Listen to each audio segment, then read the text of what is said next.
สวัสดีค่ะวันนี้นะคะมาอยู่กับเกมโทก้าชิคเก้นทู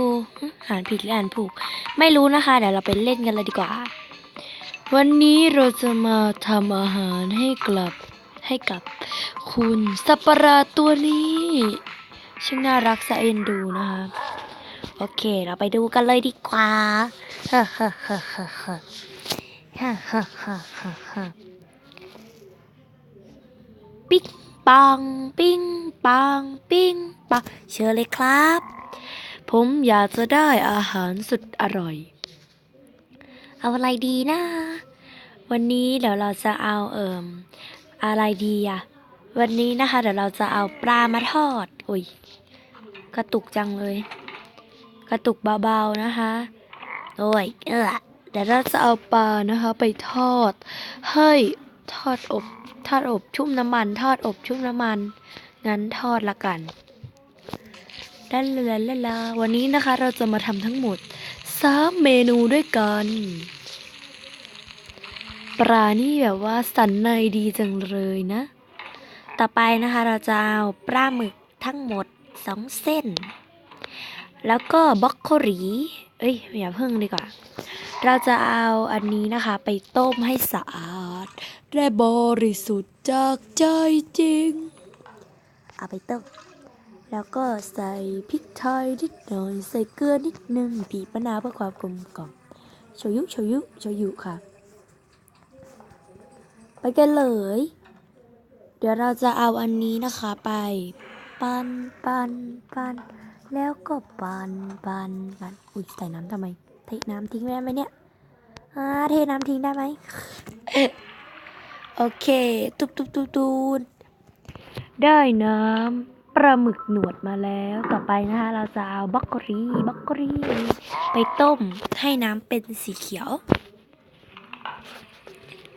น้ำนะคะเริ่มเป็นสีเขียวแล้วยอกเกอร์เข้าไปจะได้เข้มโอเคเขียวเรียวเดือดแล้วนะคะต่อไปโอเคกินได้แล้วค่ะเริ่มแรกนะคะเราจะรอที่ผักบล็อกโคลีกันก่อนผมรู้สึกว่ามันใช้ได้เลยทีเดียวต่อไปปลาอาหารปลาสวรรค์สำหรับคนที่ไม่เคยเห็นปลาสวรรค์เดี๋ยวผมจะทำให้ดูนะฮะอุ้ยเฮ้ย ปลายืนได้ผมคือปลาสวรรค์ฮะโอ้โหพร้อมกินนะคะกินเลยผมคิดว่าปลาสวรรค์มันอร่อยต่อไปนะคะกินน้ำหนวดปลาหมึกกันหน่อยดีกว่ารู้สึกเป็นยังไงบ้างผมถึงกับคักเลยทีเดียวกินเข้าไปอีกผมรู้สึกว่ามันก็ใช้ได้เลยนะโอเคเดี๋ยวเราไปดูคนต่อไปกันเลยดีกว่าคนต่อไปนะคะเราจะเอาหญิงสาวผู้สวยงามคนนี้นะคะปิ๊งปองยินดีต้อนรับค่ะโอเคคุณตาอยากจะกินอะไรดีคะมีอะไรให้กินฉันยังไม่ได้กดเลยนะคะมีมะเขือเทศเอามาทำเป็นน้ำละกันนะคะทำไมมะเขือเทศข้างหลังมันม่วงดูดิม่วงมะเขือเทศเน่าหรือเปล่าหั่นคั่วออกแล้วก็เอามันไปต้มเอาไปปั่นกินน้ำมะเขือเทศกันดีกว่าค่ะสุขภาพจะได้ดีใส่น้ำต่อไปนะคะเราจะเอาอะไรดีทำสลัดดีกว่าต้องมีสตรอเบอรี่สลัดผลไม้นะคะมีพีชมีส้มแล้วก็มีอะไรที่เขาใช้กันอีกแครอทก็น่าจะพอเอาแค่นี้3อย่างก็พอแล้วเอาไปต้มนะคะให้มันเดือดเดี๋ยวก่อนนะสลัดควรใส่พริกไทยกับเกลือไหมไม่รู้ใส่ไปก่อนนะคะมันจะได้เป็นน้ำสีออกอเรือนิดนึงนะคะสวยดีเหมือนหม้อมันขยับทุกคนหม้อขยับดูถ้าใครสังเกตนะหม้อหูหักค่ะเราไม่มีงบขนาดนั้นเลยโอเคเรามากินกันเลยดีกว่าเมนูนี้แลเร็วนะคะสตรอเบอรี่ต้มมันอร่อยมากเลยค่ะต่อไปพีชนะคะ มันอร่อยมากเมื่อกี้ขี้ฟันหล่นเลยค่ะต่อไปนะคะน้ำส้มค่ะมันใช้ได้เลยทีเดียวต่อไปนะคะน้ำอะไรวะเนี่ยอ๋อน้ำมะเขือเทศกินแล้วนะคะแก้มจะแดงค่ะใช้ได้เลยนะคะก็ดูดป่ะยูฮูยูฮูเดี๋ยวเราไปดูคนสุดท้ายกันเลยดีกว่ารุ่งหนวดผิวดำเข้มเบาๆนะคะเธอกาบอกาเสียงนี่แบบว่าลุงหนวดจะกินอะไรดีนะกินกุ้งแห้งเป็นไงลุงหนวดกุ้งแห้งสัก2 ตัวแล้วก็ไข่มังกรมฤตยูไหมไข่มังกรมฤตยูอันนี้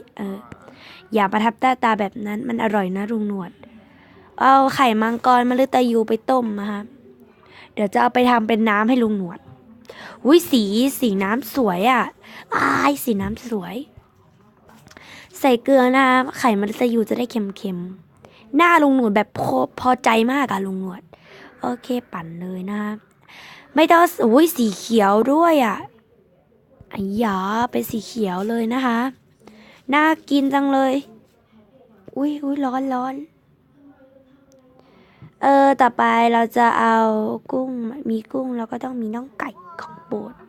โอเคเดี๋ยวเราเอาไก่ไปทอดน้ำมันเดือดนะ